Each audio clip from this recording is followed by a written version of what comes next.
है भगवान का, और उस विधान को मेंटेन करने के लिए राजा की आवश्यकता होती है, संत की।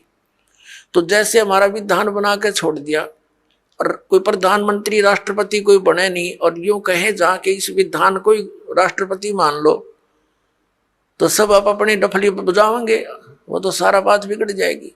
तो उस विधान में जो भी नियम है उनका पालन करवाने वाले संत की आवश्यकता अवश्य पड़ेगी, और तब ये धार्मिकता बनी रहेगी। ये दास का एक संत होने के नाते एक सलाह है और सच्चाई है। तो अब ये कितना अंतर हो गया उसी पवित्र धर्म में। मुसलमान धर्म चला उस समय भी उसमें कोई ऐसा मांस और शराब का और तंबाकू का बिल्कुल समावेश नहीं था, और अब इसमें भी ऐसे ही बहुत बुराई करगी, मांस खाते हैं और तंबाकू पीना, ये तो आम बात हो गई है। तो पुण्यात्मो, अब ये अधर्म का नाश होगा, नास्तिकता का अंत होगा, और सब लोग धर्म की तरफ चलेंगे, क्योंकि अधर्म करके सब थक चुके हैं। शराब मांस तंबाकू पी कर थक चुके हैं, लेकिन इनको कोई विकल्प नहीं दिखता, क्योंकि समाज के अंदर ये बुराई घनी कर करगी, और कदम कदम पर आगे साथी मिले हैं पीने और खाने वाले। तो अब ये दास जो ट्राई कर रहा है, कोशिश कर रहा है कि सबद समाज बनाए, और समाज ही बच्चे जो पुण्यात्मा हैं वही अधिक मात्रा में हो जाएंगे बीड़ी शराब मांस तंबाकू से दूर और सतभक्ति करने वाले। तो धीरे धीरे उन बुराई को हटाएंगे, अन्य को भी दूर करेंगे, वो भी देखम देखा फिर अच्छाई पर लगेंगे। जैसे देखम देखा ये बुराई सब में घर कर गई है। अब प्रसंग जो चल रहा है पुण्यात्माओं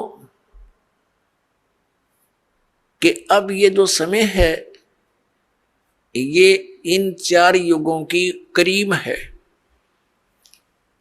सतयुग त्रेता द्वापर की और इस कलयुग की।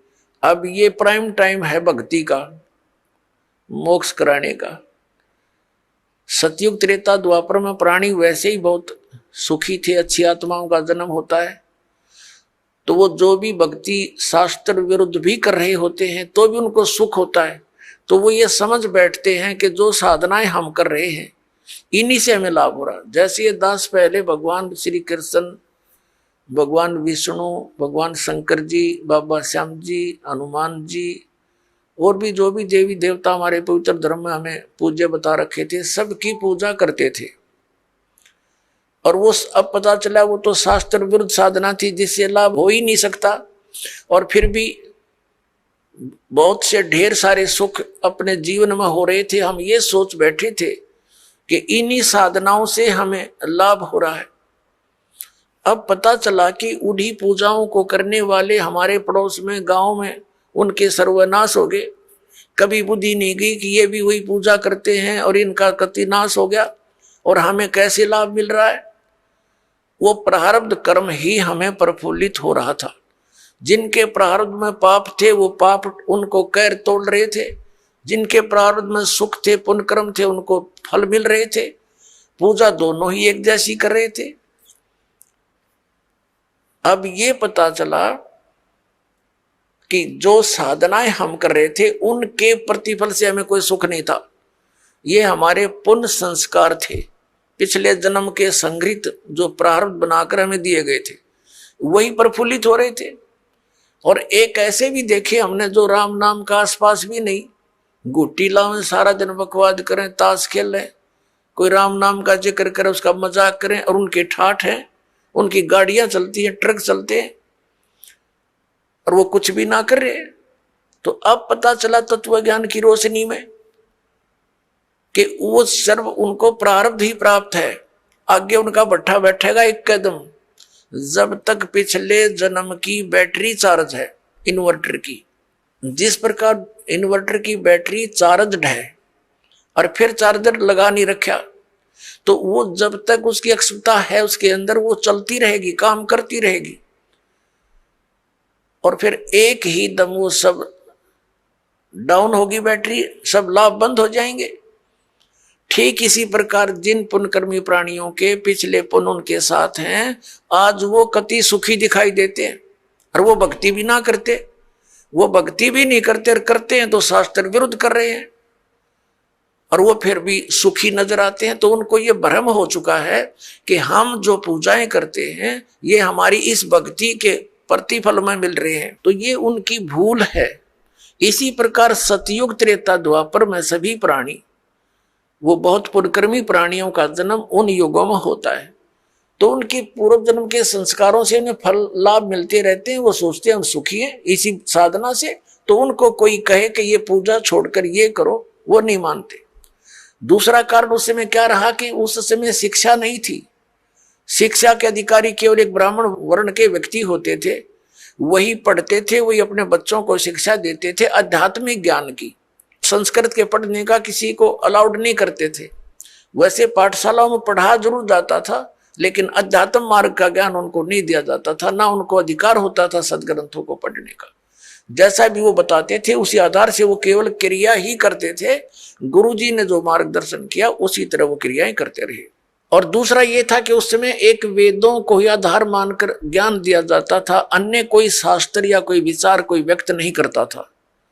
कोई शास्त्र सदग्रंथ अन्य नहीं था वेदों के अतिरिक्त, तो उनको कोई शंका संशय नहीं था। और उनको जो मार्ग बताया जाता था वेदों अनुसार ओम नाम का जाप ही ऋषि लोग दिया करते थे, और कोई अन्य मंत्र नहीं देते थे। जैसे ये ओम नमः भागवते, ओम नमः शिवाय आदि ये मंत्र नहीं जाप करते थे, वो तो बाद में करने लगे हैं लोग। तो केवल ओम नाम का जाप और 500 यज्ञ ये ऋषि जन करते और करवाते थे। तो उस समय जो साधना वो ओम नाम का जाप और गुरु परंपरा से करते थे, उनको भविष्य की पुण्य तो एकत्रित होते थे, लेकिन लाभ उनको पिछले संस्कारों से मिल रहा होता था। ओम नाम के जाप से उनको क्या लाभ होता था? ब्रह्मलोक प्राप्ति। जैसे आपने श्री महावीर जैन जी के जीवन में बहुत बार दास ने दिखाया है, वो महापुरुष तो वेदों अनुसार साधना करते थे, जिस कारण से 80 लाख बार तो वो देवता पद को प्राप्त किया उन्होंने। और फिर कितना कैर टूटा पाप के कारण, 60 करोड़ बार गधा, 30 करोड़ बार कुत्ता और बिल्ली हाथी, पता नहीं कितनी बार उन्हें ऐसे कष्ट भोगे। तो ये विधान है यहाँ के भगवान का। तो सतयुग त्रेता द्वापर में कोई भी प्राणी परमात्मा के इस ज्ञान को ग्रहण नहीं कर सकता। कोई ये कहे कि ब्रह्म से ऊपर भगवान है, और कोई ये कहे कि श्री कृष्ण और राम से ऊपर कोई शक्ति है, विष्णु और ब्रह्मा से ऊपर शक्ति है, तो सतयुग त्रेता द्वापर में लोग नहीं मानते, क्योंकि वो स्वयं सुखी होते। और इन कलयुग में क्या है, इस काल न करी थी हेरा फेरी हमारे साथ। क्या हेरा फेरी की थी कि परमात्मा से कहा था कि जब तुम्हारा वो प्राइम टाइम आवेगा कलयुग में पार करने का, तो उससे पहले मैं अनेकों पंथ अनेकों मजहब बना दूंगा, सबको भ्रमित करवा दूंगा, मंदिर मस्जिद गुरुद्वारे और इन तीर्थों तक सीमित कर दूंगा, श्री राम कृष्ण देवता आदि पर पूर्ण दृढ़ कर दूंगा। और जब तेरा कोई संत आएगा, तेरा अवतार आएगा इस अज्ञान का नाश करने के लिए, तो उसकी कोई नहीं सुनेगा। इसलिए काल ने कलयुग का समय परमात्मा से मांगा था कि कलयुग में आप कितने ही प्राणी मुक्त करा लेना। परमात्मा को पता था, कबीर परमेश्वर जी को, कि सतयुग त्रेता द्वापर में ये प्राणी दुखी नहीं होंगे, इनके पुण्य इनके साथ रहेंगे, ये मेरे विचारों को कतई नहीं मानेंगे। और कलयुग में काल ने चाल चली थी कि इनको नास्तिक कर दूं, ये भक्ति चाहे ही नहीं, कोई आवे तो उनका संदेश वाहक परमात्मा का, तो ये सुना ही नहीं। जैसे पूरा चीन नास्तिक हो गया, पूरा रूस नास्तिक हो गया। काल का ये दाव था कि भारतवर्ष को भी नास्तिक कर दूं। इसके लिए इसने कौन से कदम उठाए? पहले तो बुद्ध धर्म की शुरुआत की। बुद्ध धर्म के ऊपर परमात्मा ने दया करी, आदि शंकराचार्य को भेजकर उस बुद्ध धर्म को बंद किया और अपना धर्म चला दिया। काल भगवान ने उसको भी ग्रिप कर लिया। उसने श्री कृष्ण, श्री राम, श्री शंकर जी को सुप्रीम पावर बताकर हमारे ऊपर ये पूरी साधनाएं थोप दी, और फिर साथ में मंदिर, ये तीर्थों और ये धामों की पूजाओं पर लगा दिए, बंदरों की पूजाओं पर। अब परमात्मा बड़े दयालु हैं, ये भी उनका एहसान है श्री आदि शंकराचार्य जी का कि उसने हमें नास्तिक होने से बचा दिया। यदि बौद्ध धर्म भारतवर्ष में फैल जाता तो चीन जैसी दशा आज हमारी होती, हम राम नाम बोल भी नहीं सकते थे। लेकिन बात वही की वही रही, आसमान से गिरे खजूर पर अटक गए। लेकिन इतना अवश्य रहा कि हम धार्मिकता की तरफ अग्रसर रहे। अब काल ने फिर दूसरा दाव खेला नास्तिक बनाने का। ये जितना राधा स्वामी पंथ, जय गुरुदेव पंथ, विनोद वाला राधा स्वामी पंथ, ताराचंद वाला, और ये सच्चा सौदा सरसा और जगमाल वाली वाला, और ये अड़क यहाँ पर निकट सी है हिसार के पास है गंगुआ, और ये ठाकुर जी, ये कृपाल सिंह जी, ये सारे एक ही कुएं का जल है। श्री शिवदयाल जी के विचारों से प्रभावित हैं, उसी के आधार से प्रचार करें। अब ये क्या करते हैं, जैसे अपने हिंदू धर्म के सबके घरों में एक जोत जला करती देसी घी की, ये तो आम देखा होगा आपने। तो इन्होंने राधा स्वामी धन धन सतगुरु वाला ने, जय गुरुदेव वालों ने, ये ताराचंद वाला ने वह भी बंद करवा दी। इन्होंने कही ये जोत नहीं जलानी, हमने तो अंदर जोत जलाएंगे। बताओ, वो थोड़ा बहुत हवन यज्ञ का लाभ था, होना था, पुण्य बनना था, वो भी बंद करवा दिया। और इनका ज्ञान आपके पास है, वो कैसे वचन सुनाते हो, सतनाम वही सतनाम है, वही सतपुरुष, वही सार शब्द, वही सार नाम, वही सचखंड, वही सतलोक, वही राधा स्वामी। ये इनकी अकल देखो। इन ज्ञान तो सब सदग्रंथों से अलग कर दिया। इनकी एक और थ्योरी है, इनके महापुरुष कहते रहे हैं कि हमने वेदों और गीता को पढ़ने की आवश्यकता नहीं, हमारा ज्ञान तो इनसे आगे का है। जो थोड़ा बहुत गीता जी को नित्य पाठ करके ज्ञान यज्ञ का लाभ मिलना था, वो बंद करवा दिया, इन ग्रंथों से नफरत करवा दी। तो ये पक्के काल के दूत थे। अब कुछ वर्षों के अंदर आप देख लेना, अगर ये नहीं इस मार्ग पर लगे तो सब नास्तिक हो जाएंगे, चीन जैसी स्थिति हो जाएगी इन लोगों की। लेकिन अब परमात्मा दया करेंगे, सबको ये ज्ञान स्वीकार करना पड़ेगा, नहीं तो इस मनुष्य जीवन को नाश करके वो बहुत कष्ट उठाएंगे जो इस ज्ञान को स्वीकार नहीं करेंगे। दास कोई उनकी बुराई में नहीं बोल रहा, इस दास को ये पता चल गया कि हम एक पिता की संतान हैं, और यहाँ का जो काल भगवान है वो नहीं चाहता कि इनको यथार्थ ज्ञान हो। सदग्रंथ हमारे पास है और गुरु हमने बना रखे। हमारे हिंदू धर्म के गुरु हमें नहीं बता पाए सदग्रंथों में क्या प्रमाण है, इसके विरुद्ध लोक वेद सुनाकर हमारा बट्ठा बैठा दिया इन्होंने। तो दास का उद्देश्य सभी पुण्यकर्मी प्राणियों से है, यही है कि आप जी सच्चाई को ग्रहण करें, पूरा अच्छी तरह जांच करें जो दास शब्द बोलता है, और फिर इस तत्व ज्ञान को ग्रहण करें और अपना कल्याण करवाएं। तो पुण्यात्माओं, प्रसंग चल रहा है कि ये वो समय है, अब इस अधर्म का नाश होगा और धर्म का विकास होगा। धर्म और धार्मिकता शास्त्र अनुकूल साधना करने से ही ऊपर उठेगी। अभी तक हम शास्त्र विधि को त्याग कर मनमाना आचरण कर रहे थे, जिस कारण से हमें भगवान से मिलने वाला लाभ नहीं प्राप्त हुआ, और हम भगवान को भूलकर फिर हम स्वयं अपना लाभ प्राप्त करने के तरीके खोज लिए। जैसे किसी को टेंशन होगी तो वो गुट्टी लगाने लग गया, शराब पीने लग गया, टेंशन खत्म करने के लिए। जो निर्धन है वो पहले संतों के पास जाते थे, परमात्मा की विधि प्राप्त करते थे, संकट निवारण के लिए भी संतों के पास जाते थे। तो उनको जो साधना बताते थे, जो सही संत होते थे, तो उनको उनसे राहत मिलती थी। तो फिर वो व्यक्ति परमात्मा पर दृढ़ रहते थे। अब हम क्या करते हैं, संतों के पास जाते हैं, वो हमें साधना विधि बताते हैं, उनके द्वारा बताई साधना विधि को हम खूब तसल्ली से करते हैं, लेकिन राहत कुछ मिलती नहीं। तो हम दूसरे के पास जाते हैं, वहां से भी इसी प्रकार उनके द्वारा बताई साधना को हम करते हैं, फिर कोई लाभ नहीं होता। तो लास्ट में फिर हम क्या सोचते हैं, स्वयं ही धनी बनना चाहते हैं। टेंशन बुलाने के लिए तो गुटी लाने लग गए, दूना पाप कर लिया इकट्ठा, और फिर धनी बनने के लिए रिश्वत, मिलावट, चोरी, ठगी, ये बकवाद शुरू कर दी, तो ये दूने पाप के भागी बनेंगे हम। उनसे लाभ तो होना ही नहीं। जैसे मान लीजिए किसी व्यक्ति ने 2 नंबर का काम करके, मिलावट करके, या 2 की वस्तु को 20-50 में बेचकर पैसा इकट्ठा भी कर लिया, तो फिर उसके साथ क्या बनेगी? या तो कोई बालक बीमार हो जाएगा, या कोई स्वयं को ऐसा रोग लग जाएगा, वो सारा पैसा भी जाएगा, और वो उस पैसे को 2 नंबर से इकट्ठे करने का जो पाप था वह उसके लिए शेष रह जाएगा।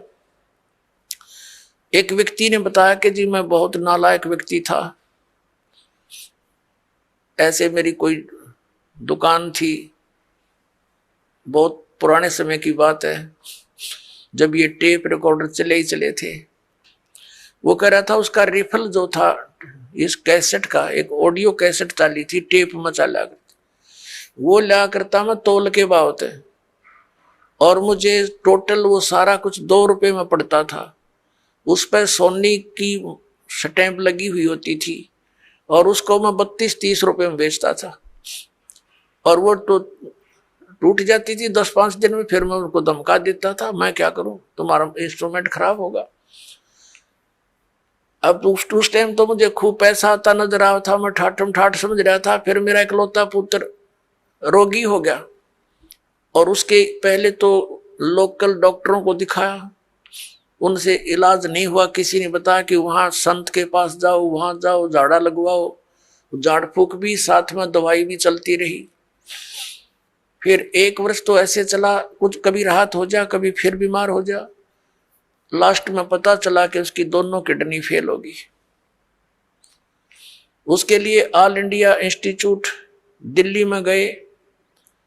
उस समय दोनों किडनी फेल होगी, और गुर्दे बदलवाए, उसके एक गुर्दा बदलवाया। लगभग हमारा 3 लाख रुपए खर्च हो गया, 3.5 लाख के आसपास टोटल, जब से वो रोगी हुआ था। लड़का स्वस्थ हो गया, कोई बात नहीं, जो नुकसान हुआ सब्र किया। उसके विवाह की तैयारी कर रहे थे। 6 महीने के बाद, स्वस्थ होने के 6 महीने के बाद, वही लड़का बस दुर्घटना में एक्सपायर हो गया। अब टक्कर मार के रो रहा हूं। जब से ये ज्ञान सुना है उस समय मुझे वो कुकर्म याद आते हैं मेरे, कि जिस बेटे को सुखी बनाने के लिए मैंने ये ऐसे जुल्म किए थे, वो बेटा भी ना रहा और वो धन भी ना रहा। अब मैंने बताया कि अब तेरे पास क्या रहा? जो तूने पाप इकट्ठे करे थे, वो धन इकट्ठा करने में, वो तेरे पास जो कि तो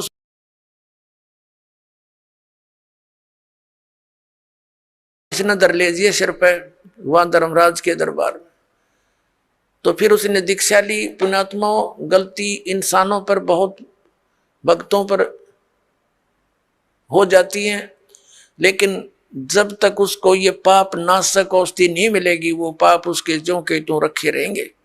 तो कबीर परमात्मा दयालु हैं, उनको ये मालूम है कि ये बच्चे काल से भ्रमित ये ऐसी गलतियां कर रहे हैं, वो दयालु हैं। जैसे पुण्यात्माओं, जब तक आपको ज्ञान नहीं होता और आपने जो भी गलती कर दी वो अक्षम्य है, माफ करने योग्य है, और अब ज्ञान होने के बाद बकवाद करोगे तो फिर आपको अक्षमा नहीं होगी।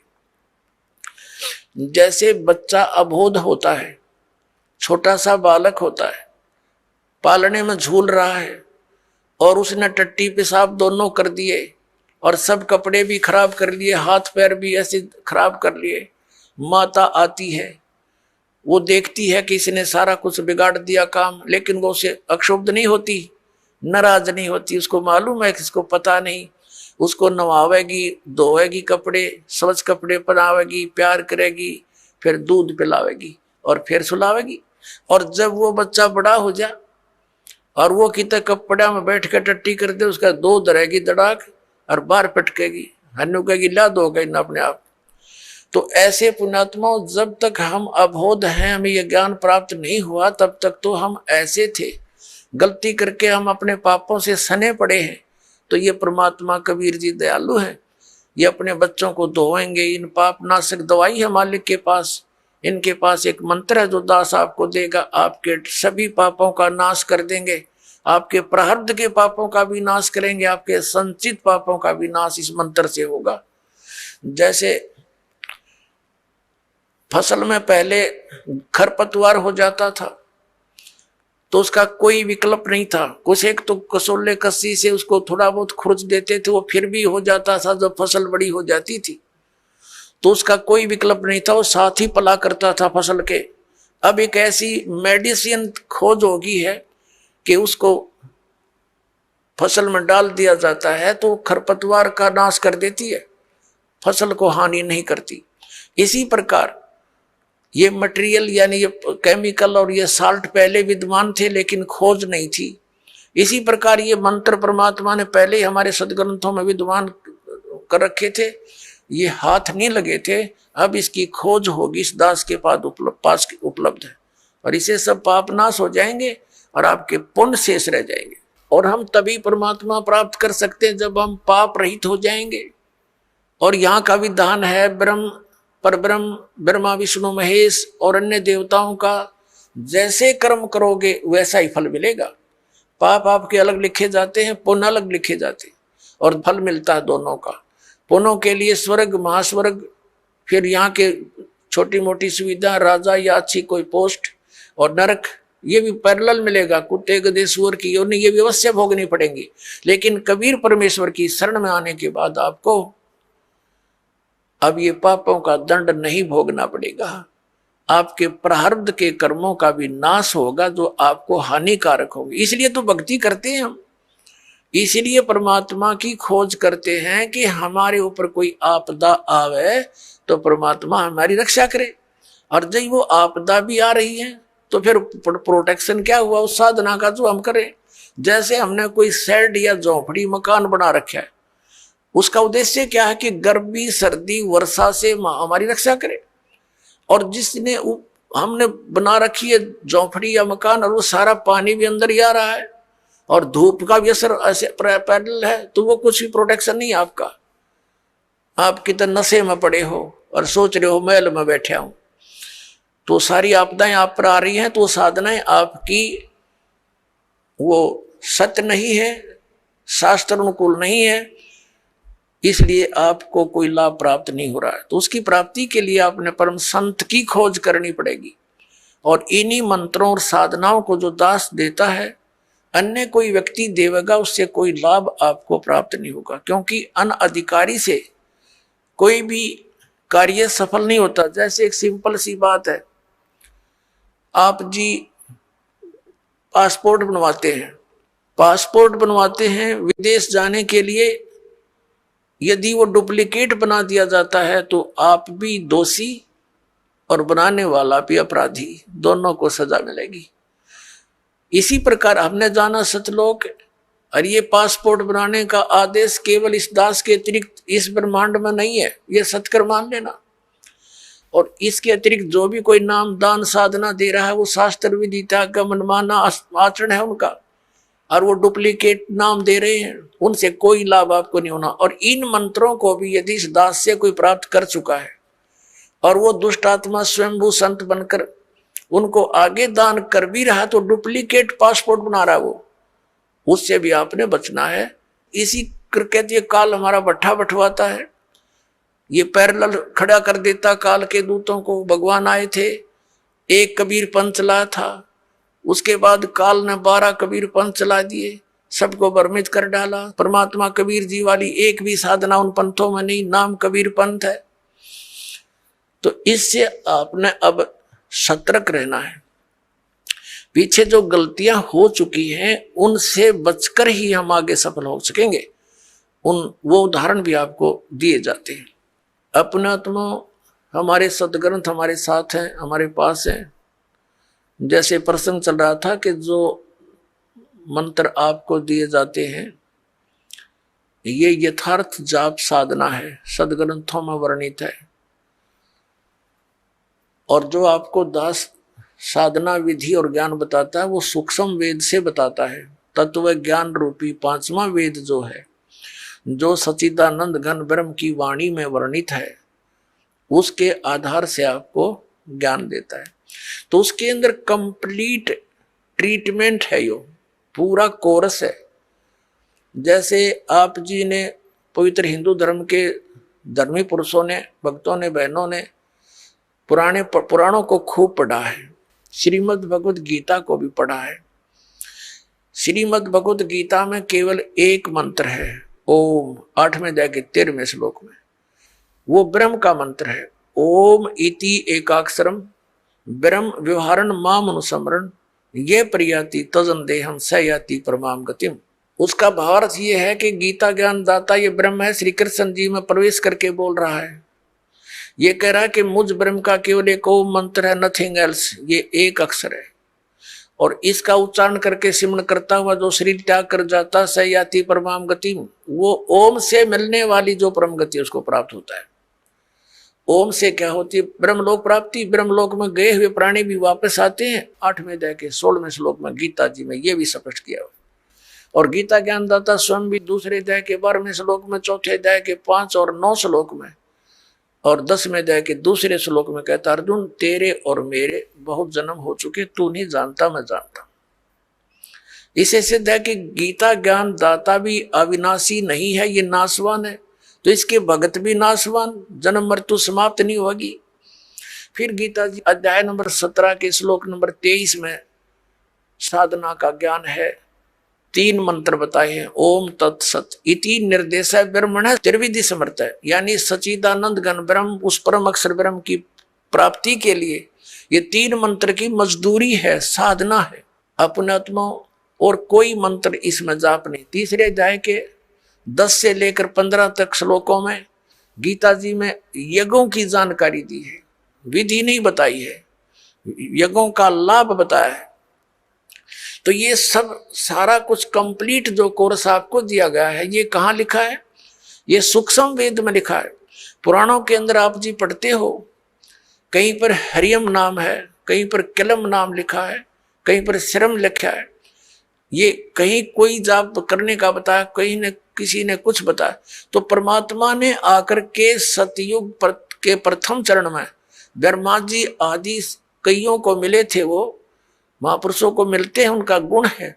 तो उनको ये कंप्लीट प्रथम मंत्र देने की, बताने की चेष्टा की थी। तो उन्होंने उनको स्वीकार ना करके उस में से अपने अपने स्वार्थवश मंत्र निकाल लिए और उनकी साधना शुरू कर दी। और ये ऐसे जो मंत्र हैं, स्ट्रॉन्ग मंत्र हैं, इनके जाप से शीघ्र ही लाभ प्राप्त हो जाता है। जैसे एक बार ये दास एक शहर में पाठ कर रहे थे, पर गांव गांव में, घर घर, नगर नगर में जाते थे हम, श्रद्धालुओं के 3 दिन पाठ करते थे, सत्संग सुनाते थे, सब परिवार को बिठाकर समझाया करते थे। तो उनका एक पड़ोसी था, उसको बुला लिया, कहा जो आप भी सत्संग सुन लो, ज्ञान सुनो। सत्संग सुनने के बाद वो पास में आकर बैठ गया। 5-7 भगत थे। वो कहने लगा, जी मुझे तो वो मंत्र दे दे जिसमें नरी माया माया इकट्ठी हो, और नहीं चाहिए हमने कोई भी, मोक्ष मास की मुझे जरूरत नहीं। तो ये इस टाइप के व्यक्ति हैं। वो उन्होंने ऐसा ही कर लिया पहले, जैसे एक मंत्र सिलेक्ट कर लिया, किलम, इसकी साधना करी, इसे सिद्धियां आ गई। उस सिद्धि एक हल्दी की गांठ प्राप्त करके पंसारी बन गए, कर लिया ना सपना भी। फिर किसी ने दूसरा मंत्र शुरू कर दिया, श्रम श्रम करेंगे, तो उससे ये दुर्गा का मंत्र है, इससे शक्ति माया की सिद्धि हो जाती है, छोटा मोटा कार्य सिद्ध हो गया, फिर चौड़ चपट। तो ऐसे यू काम बिगाड़ रखा था। अब ये कंप्लीट कोर्स आपको दिया गया है, इसको ऐसे ही करना पड़ेगा।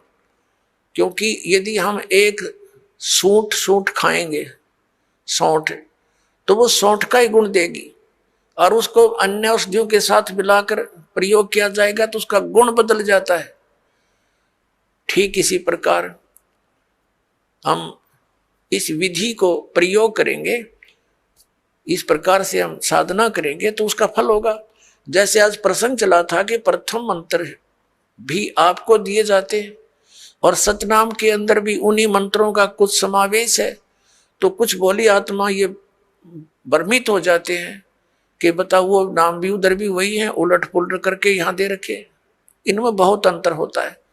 जैसे एक आयुर्वेद में लिखा है कि शहद और घी को यदि समान मात्रा में मिला दिया जाए तो विष बन जाता है, और उसको विषम मात्रा में बनाया जाए तो वो अमृत बन जाता है।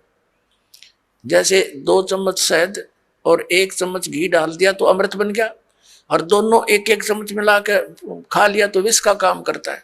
तो इसी प्रकार वैद्य को पता होता है कौन सी औषधि किस प्रकार मिलाने से ये गुण युक्त होती है।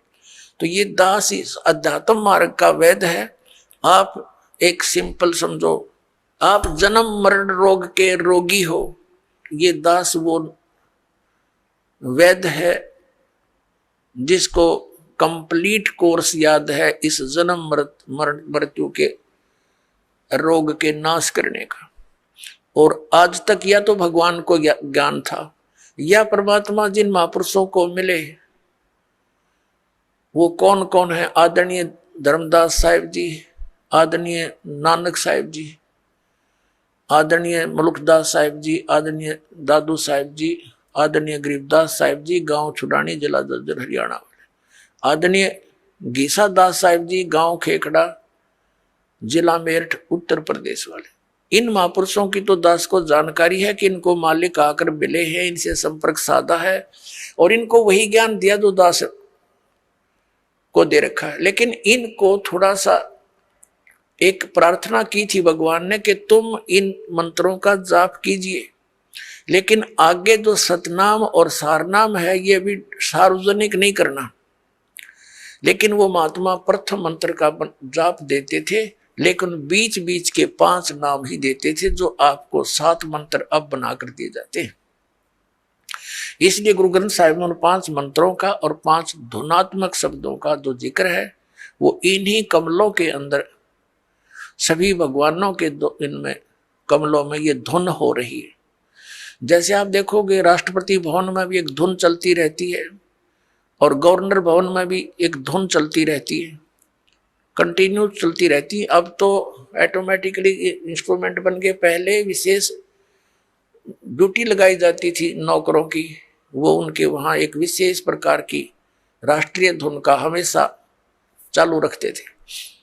तो इस प्रकार इन सभी भगवानों के इन कमलों स्थानों पर जहाँ जहाँ ये इनके लोक है वहाँ ये धुनें हो रही है, उनका फिर हम सुन रहा है इस टेलीविजन में, हमारे शरीर में। जैसे कोई भी कार्यक्रम कहीं हो रहा है तो टेलीविजन पर हम यहाँ देख रहे हैं, लेकिन वो टेलीविजन में नहीं है, वहाँ तो हम देख रहे सुन रहे हैं, वो वास्तव में कहीं और होता है। तो ऐसे ये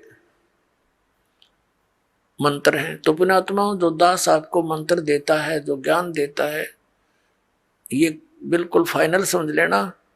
और उपदेश प्राप्त होने के बाद केवल आप दास जो आदेश आपको दे उसका पालन करना है, उसमें अग्रम मग्रम नहीं करनी, नहीं तो फिर आप भक्तिहीन हो जाओगे। तो कहने का भाव यह कि आज का जो सत्संग चल रहा है किस उद्देश्य से है कि ये वो समय है जो हमें मोक्ष प्राप्त कराएगा।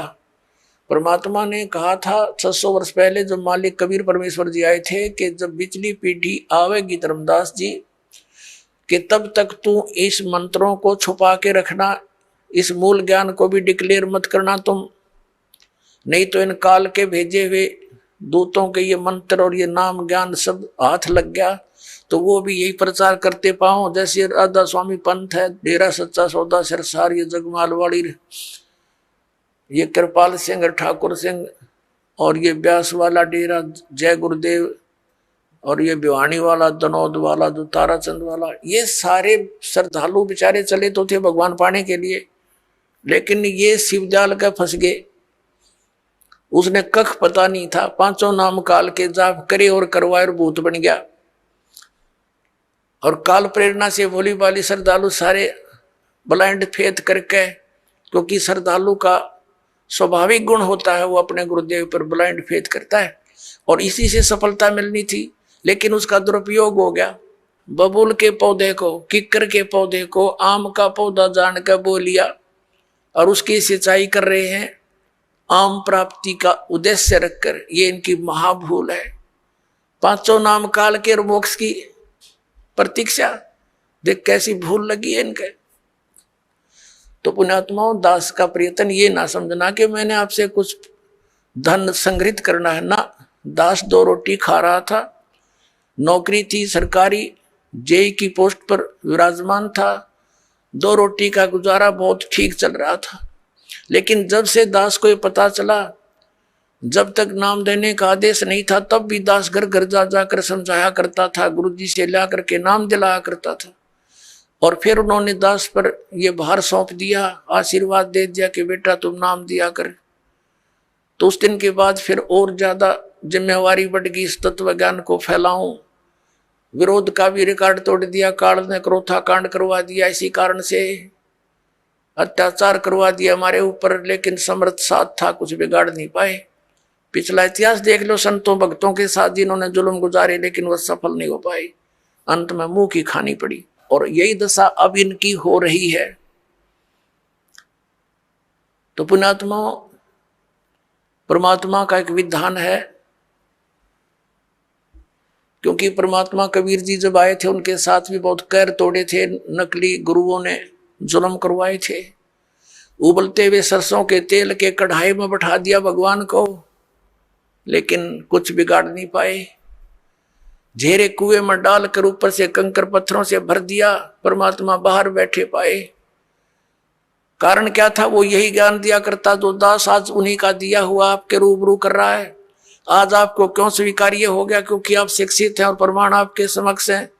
ये इंस्ट्रूमेंट, ये इंटरनेट, ये प्रोजेक्टर, ये चैनल मालिक ने आपके लिए बनवाए ना। जीव सत्र की सोच नहीं है ये इस तरह के इंस्ट्रूमेंट बना ले। ये पहले ना बनाए, आज तो 100 साल पहले कहाँ थे ये? वही मनुष्य थे। अरे इन तो अच्छे बुद्धिमान और बहुत अच्छे नेक आत्मा थी। अब परमात्मा ने ये बुद्धि दी है ताकि मेरे बच्चे घर बैठे देख सके प्रमाणों को, और पहले शिक्षित किया आपको कि इन भ्रमित करने वाले काल के दूतों से तुम स्वयं सतर्क होकर के देखो इन सदग्रंथों को, ये क्या बता रहे हैं। इन्हीं की साक्षी लेकर के ये आपको इसके विपरीत ज्ञान दे रहे हैं। तो आज इसलिए हम सब, उसके बिना ये कदम भी नहीं चल सकते हम इसे घोर कलयुग में। और आज हम कितने सफल हो रहे हैं, क्योंकि हमारा ज्ञान सच्चा है, हमारा भगवान सच्चा है, और हम सत्य के ऊपर संघर्ष कर रहे हैं।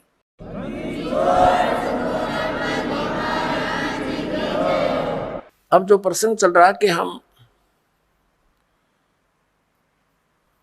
परमात्मा की भक्ति, परमात्मा की प्राप्ति के लिए ट्राई कर रहे हैं, लेकिन शास्त्र विधि त्याग का मनमाना आचरण करके हम वहीं के वहीं खड़े हैं।